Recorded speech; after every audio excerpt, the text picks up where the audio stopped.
Hello and welcome to my channel. I hope you enjoy this story. I'm going to try and upload a new story each day. The Harvest Moon Ritual.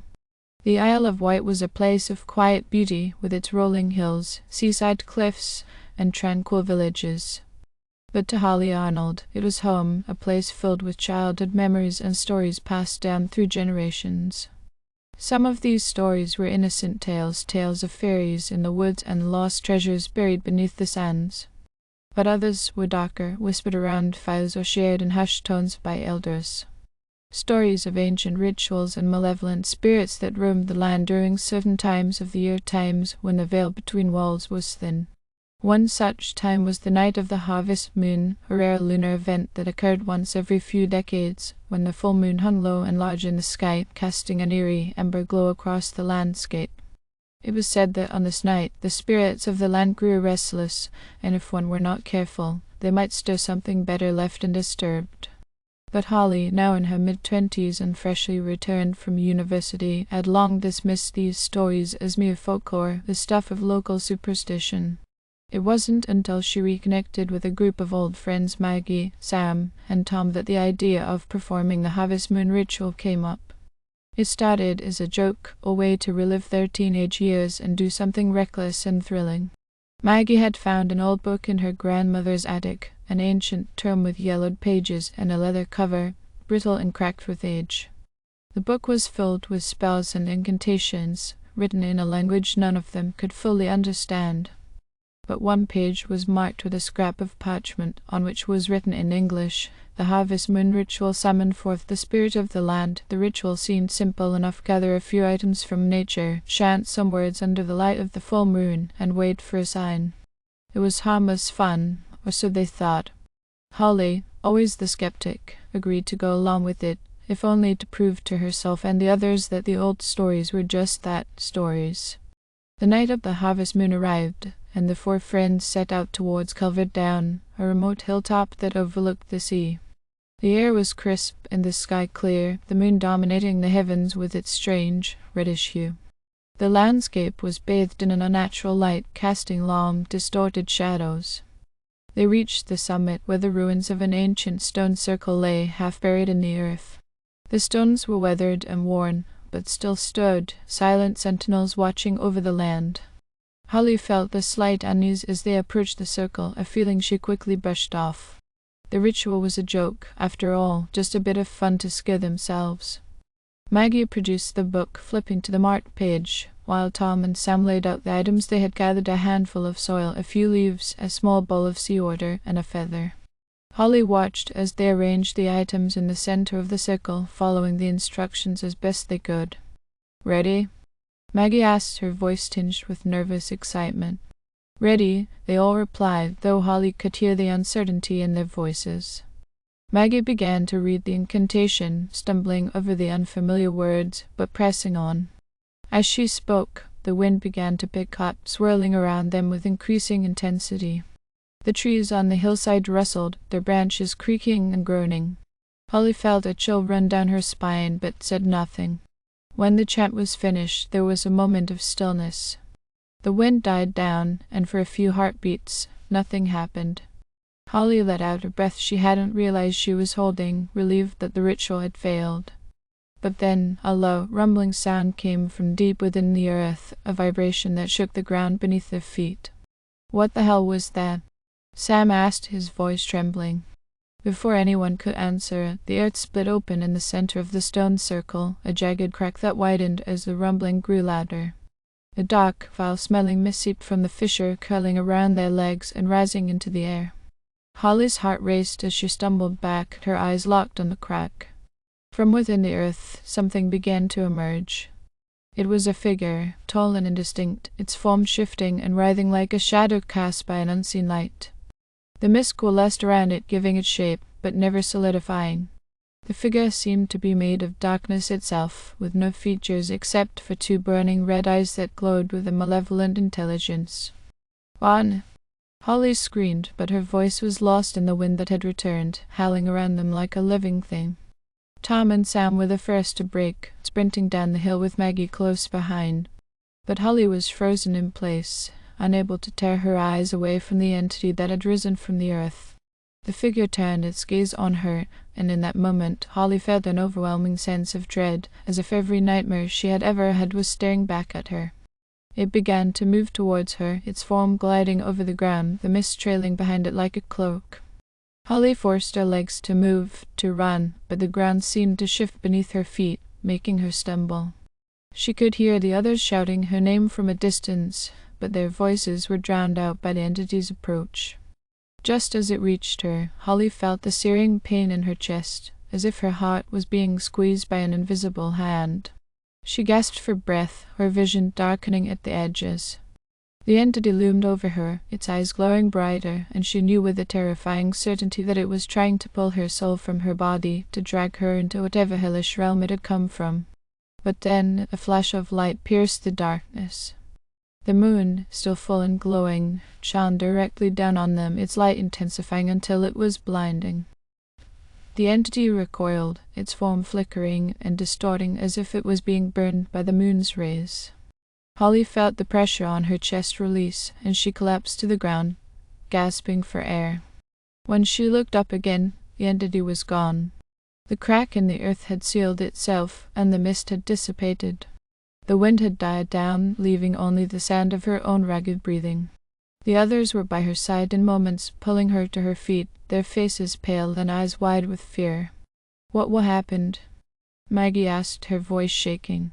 Holly shook her head, still trying to process what she had just experienced. "I don't know, but we need to get out of here, now." They fled down the hill, not stopping until they reached the safety of the village. The streets were empty, the houses dark, as if the whole island had fallen under a spell of silence. They didn't speak of what had happened, not that night, and not in the days that followed. But Holly couldn't forget. She could still feel the entity's eyes on her, still hear the low rumbling of the earth beneath her feet. And she knew, deep down, that they had done something terrible, something that couldn't be undone. The harvest moon would rise again, and when it did, she feared the entity would return, stronger than before, hungrier. For now, the Isle of Wight remained quiet, its ancient spirit slumbering once more. But Holly knew it was only a matter of time before they awoke again. And when they did, the island would never be the same. The old stories were true after all. The Harvest Moon Ritual Part 2. Holly spent the next few days in a fog of unease. Her friends had tried to put the incident behind them, but she couldn't shake the feeling that something had changed, that a shadow now hung over her life. The entity they had summoned was not gone, merely lying in wait, biding its time. The worst part was the growing sense that it was somehow connected to her, that she had become its tether to this world. It began with the nightmares. Every night she found herself back on Culvert Down, standing within the stone circle. The landscape around her was wrong, distorted, twisted. The moon hung impossibly large in the sky, casting everything in that same sickly amber light. The figure, that dark, shifting shadow, would emerge from the earth, its red eyes boring into her soul. It would reach out with tendrils of mist, wrapping them around her, pulling her down into the earth, into the darkness. And every time she would wake up just as she felt the ground close over her heart pounding and her sheets drenched in sweat. As the days passed, the nightmares began to bleed into her waking life. She would catch glimpses of movement out of the corner of her eye, a flicker of shadow that vanished as soon as she turned her head. The air around her felt heavy, charged with a static that made her skin prickle. She started avoiding mirrors because every time she looked into one, she thought she saw something standing behind her, just out of sight, waiting. She tried to talk to her friends about it, but they were unwilling or unable to acknowledge what had happened. Maggie brushed it off as stress, suggesting that Holly see a doctor. Tom and Sam seemed more sympathetic, but they too were eager to move on, to forget about that night. "Maybe it was just our imagination," Tom offered one evening at the local pub, his voice lacking conviction. "We were all pretty worked up. The mind plays tricks, especially at night." Holly wanted to believe him, but the memories of that night were too vivid, too real to be dismissed so easily. The shadows in her dreams were not figments of her imagination, they were something else, something ancient and malevolent that they had foolishly unleashed. Unable to find comfort in her friends, Holly turned to the only other source of knowledge she could think of, the book. She borrowed it from Maggie under the pretense of doing some research, though the truth was she was desperate to find some way to protect herself. If they had inadvertently summoned something, perhaps there was a way to banish it, to send it back to wherever it had come from. The book was old, the pages delicate and yellowed with age, the text written in a language she didn't recognize. But as she flipped through its pages, she began to notice small annotations in the margins, notes written in English, likely by one of the book's previous owners. Some of these notes were illegible, faded with time, but others were clear, offering brief translations or interpretations of the spells and rituals within. It was in these notes that Holly found mention of something called the binding. According to the text, the binding was an ancient rite used to trap spirits or entities within specific locations, preventing them from crossing into the mortal realm. The ritual required a specific set of conditions and ingredients, most of which Holly had never heard of, but what caught her attention was the mention of the harvest moon. The harvest moon, one note read, is the time when the veil between worlds is weakest, making it both the most dangerous and the most effective time for such a rite. However, one must be cautious, as the power of the moon may also attract other entities drawn by the disturbance. The more Holly read, the more she became convinced that the binding was their only hope. But the ritual was complex, and it required more than just a handful of friends and a few items gathered from nature. There were specific tools, words of power, and most importantly, a sacrifice. The sacrifice didn't have to be human, at least, not according to the text, but it did need to be something of great personal value, something that would seal the entity's fate by offering up a part of oneself. Holly's mind raced as she considered her options. The next harvest moon was still years away, and she didn't know if she could survive that long with the entity lurking in the shadows, growing stronger with each passing day. She needed to act soon, but the thought of performing another ritual terrified her. What if she made things worse? What if, instead of binding the entity, she unleashed something even more dangerous? The days blurred together as Holly threw herself into researching the ritual. She spent hours at the local library, poring over old books and local legends, trying to piece together the information she needed. She became a regular at antique shops and occult stores, searching for the rare ingredients and tools required for the binding. During this time, the entity's presence grew stronger. It was no longer content to haunt her dreams or the edges of her vision. It began to manifest more directly, a whisper in the darkness, a cold breath on the back of her neck, a shadow passing through her home. The entity was taunting her, reminding her that it was there, always watching, waiting for the right moment to strike. Her friends grew concerned as Holly became more withdrawn, more obsessed with the ritual. She stopped going out, stopped answering their calls, and rarely left her house except to gather supplies. Maggie visited her one afternoon, but Holly was in no state to entertain. The house was dark, the curtains drawn tight, and Holly herself looked gaunt and exhausted, her eyes shadowed with lack of sleep. "You need help, Holly," Maggie said, her voice gentle but firm. "This thing it's taking over your life. Maybe we should talk to someone, a priest or no?" Holly snapped, her voice harsher than she intended. She took a deep breath, trying to calm herself. "No, Maggie, this is something I have to do. We started this, and I have to finish it." Maggie looked at her with concern, but she didn't push further. "Just be careful, okay? I'm worried about you." Holly nodded, though she wasn't sure what careful even meant anymore. The entity had made it clear that it wasn't going to let her go easily. As the weeks passed, Holly's preparations for the ritual were nearly complete. She had everything she needed almost. The only thing left was the sacrifice, the final piece of the puzzle that would bind the entity to the place where it had been summoned, trapping it there for good. But every time Holly thought about what she could sacrifice, nothing seemed right. The book had warned that the sacrifice had to be something deeply personal, something with true meaning and value to the one performing the ritual. It couldn't just be any object, it had to be something that represented a part of herself. She thought about her grandmother's locket, a family heirloom passed down through generations, or the old journal she had kept since childhood, filled with her innermost thoughts and dreams. But none of these felt right. None of them felt like enough. The answer came to her one night as she sat alone in her darkened living room, the entity's presence heavy around her. She realized, with a sinking feeling in her stomach, what the sacrifice had to be. It was her friendships. They had been through so much together, she, Maggie, Tom, and Sam.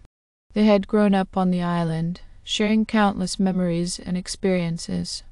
The bond they shared was the most important thing in her life, the thing that had always grounded her, even when everything else was falling apart. And that was what she would have to give up.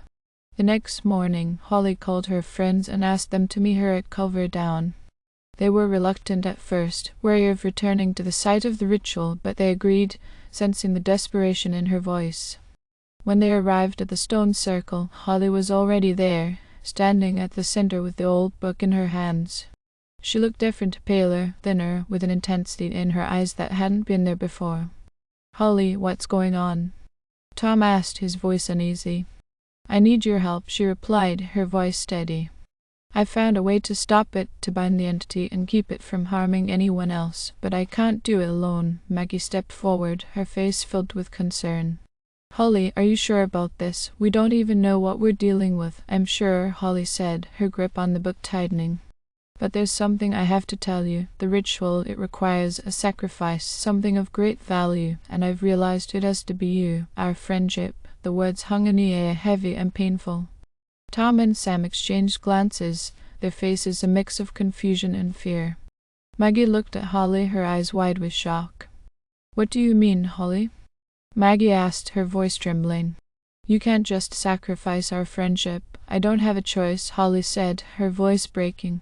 "It's the only thing I have that's powerful enough, meaningful enough. If I do this, it will bind the entity here, in this circle, and it won't be able to harm anyone ever again. But it means we won't be friends anymore. We won't even remember each other." Tears welled up in Maggie's eyes as she shook her head. "Holly, there has to be another way.